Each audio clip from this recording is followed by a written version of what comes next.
Eh bien bonjour, c'est JalenKid, je suis heureux de vous retrouver dans cette nouvelle vidéo. Alors je suis ici avec vous pour ce jour qui est un peu spécial car on est le 11 novembre. Mais c'est quoi le 11 novembre? Si vous savez, dites-le moi en commentaire. C'est parti pour la vidéo, on se retrouve maintenant parce qu'il n'y a pas de coupure, il n'y a pas de pause. On enchaîne, c'est la roue libre, c'est parti. Dans cette vidéo, on va parler du 11 novembre d'origine à aujourd'hui. Alors, le 11 novembre, c'est quoi? C'est l'armistice entre les pays vaincus et les pays vainqueurs de la Première Guerre mondiale. Alors, par exemple, il y a la France qui a vaincu l'Allemagne avec l'aide des États-Unis et de l'Angleterre qui ont signé un armistice le 11 novembre, mais qui ne signifie pas la fin de la guerre, car il y a eu d'autres conflits pendant cette année de 1918 à 1919 jusqu'au traité de paix du 28 juin 1919 à Versailles, le fameux traité de Versailles qui infligea à l'Allemagne notamment le retour de l'Alsace et la Lorraine à la France, des sommes astronomiques payées par l'Allemagne à la France et ses alliés, et notamment aussi une occupation française des régions en Allemagne. Et oui, l'Allemagne était vaincue,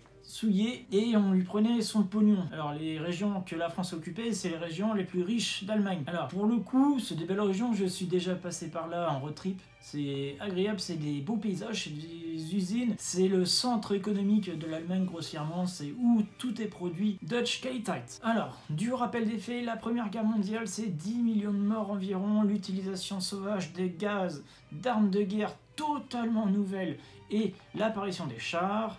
L'arrivée en 1917 des Américains change totalement la guerre en Europe, avec notamment la révolution russe qui a un impact indirect de tout ça, car la Russie qui se sépare de son tsar une première fois, puis la deuxième avec la révolution d'octobre. Alors là, les Allemands ont pu répatrier toutes leurs troupes de l'Est à l'Ouest, et malgré ça, il y avait les Alliés qui ramenaient aussi leurs troupes. Et oui, au final, ça fait...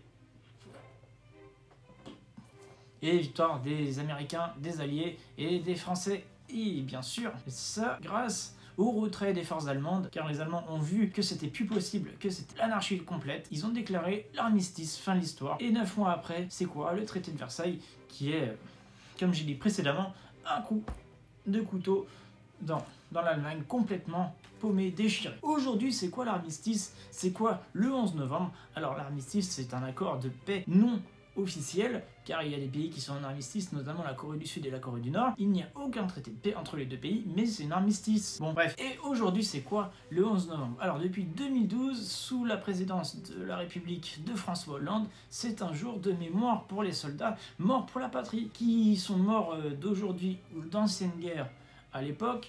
Et on veille sur ces soldats. Le 11 novembre, on fait une pensée à eux. Et c'est quoi l'usage pour vous du 11 novembre? C'est un jour normal, un jour férié? Dites-le moi en commentaire, c'est utile pour moi et pour comprendre un peu l'usage de tout ça. Bon bref, si vous n'êtes toujours pas abonné à ma chaîne, abonnez-vous, c'est une petite vidéo comme ça. Il y en aura d'autres d'ici la fin de l'année. C'est pour flatter un peu l'algorithme de YouTube et pourquoi pas vous voir un peu plus souvent, et notamment en facecam. C'est parti les amis, à la prochaine, c'était Chris, bisous.